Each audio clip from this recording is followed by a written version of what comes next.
Hello and welcome to Birby Reads. Today we'll be reading Chechnya, a story by Anthony Marra, a spring contest first place winner from Narrative. After her sister, Natasha, died, Sonia began sleeping in the hospital.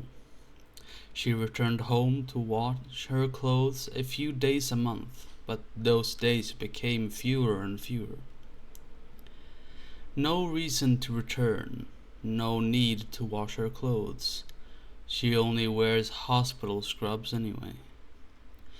She wakes on a cot in the trauma unit. She sleeps there intentionally, in anticipation of the next critical patient. Some days, aroused by the shuffle of footsteps, the cries of family members, she stands and a body takes her place on the cot, and she works on resuscitation, knowing she is awake because she could dream nothing like this. A man is waiting here to see you, a nurse says. Sonia, still on the cot, rubs the weariness from her eyes. About what? The nurse hesitates. He's right out here. A minute later in the hallway, the man introduces himself. My name is Ahmed. He speaks Russian without an accent, but by now Sonia feels more comfortable conversing in Chechen. A short beard descends from Ahmed's face. For a moment she thinks he's a religious man, then remembers that most men have grown their beards out. Few having shaving cream, fewer have mirrors. The war has made a country's cheeks and chins devout. He gestures to a small girl, no older than 8, standing beside him. My wife and I cannot care for her, Ahmed says. You must take her. This isn't an orphanage. There are no orphanages. The request is not uncommon. The hospital receives humanitarian aid, has food and clean water. Most importantly, it tends to the injured regardless of ethnicity or military affiliation, making the hospital one of the few larger buildings left untargeted by either side of the war. Newly injured arrive each day, too many to care for. Sonia shakes her head. Too many dying. She cannot be expected to care for the living as well. Her father was taken by the rebels on Saturday. On Sunday, the army came and took her mother. Sonia looks at the wall calendar, as if a date could make sense of the times. Today is Monday, she says. Ahmed glowers. Sonia often sees defiance from rebels and occasionally from soldiers, but rarely from civilians. I can't, she says, but her voice falters, her justification failing. I was a medical student before the war, Ahmed says, switching to Chechen. In my final year, I will work here until a home is found for the girl. Sonia surveys the corridor. A handful of patients, no doctors. Those with money, with advanced degrees, and the foresight to flee the country have done so. Parents decide which of their children they can afford to feed on which days. No one will take this girl, Sonia says. Then I will keep working. Does she speak? Sonia looks to the girl. What is your name? Hava, Ahmed answers. 6 months earlier, Sonia's sister Natasha was repatriated from Italy. When Sonia heard a knock and opened the door, she couldn't believe how healthy her sister looked. She hugged her sister, joked about the padding on her hips. Whatever horrors Natasha had experienced in the West, she'd put fat around her waist. "I am home," Natasha said, holding the hug longer than Sonia thought necessary. They ate dinner before the sun went down. Potatoes boiled over the furnace.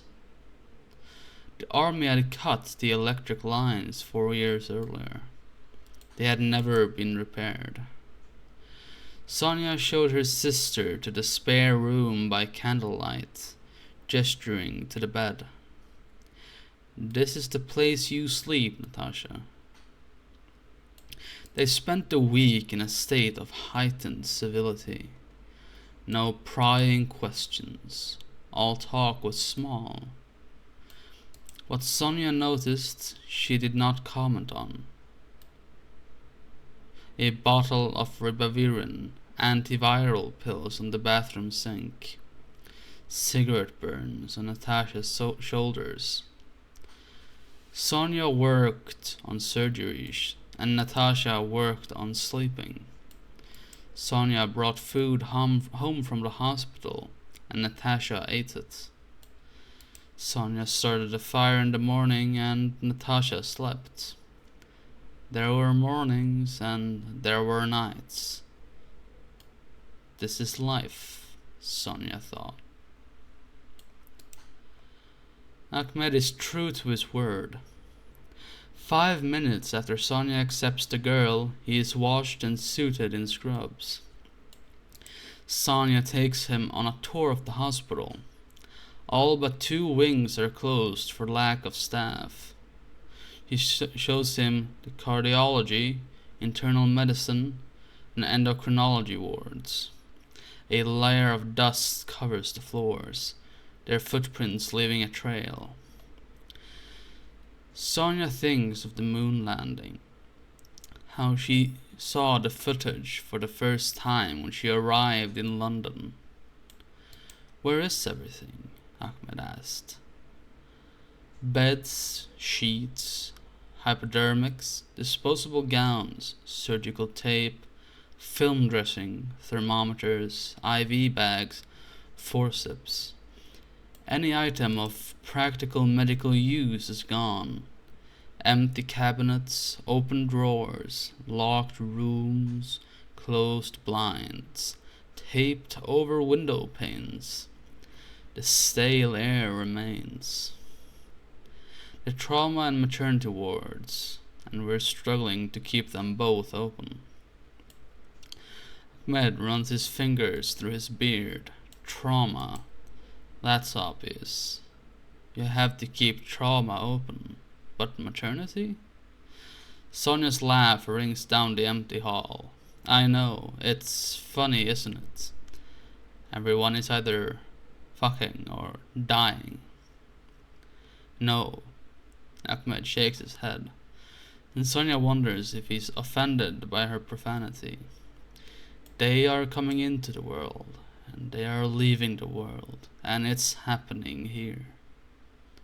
Sonia nods, wondering if Ahmed is religious after all.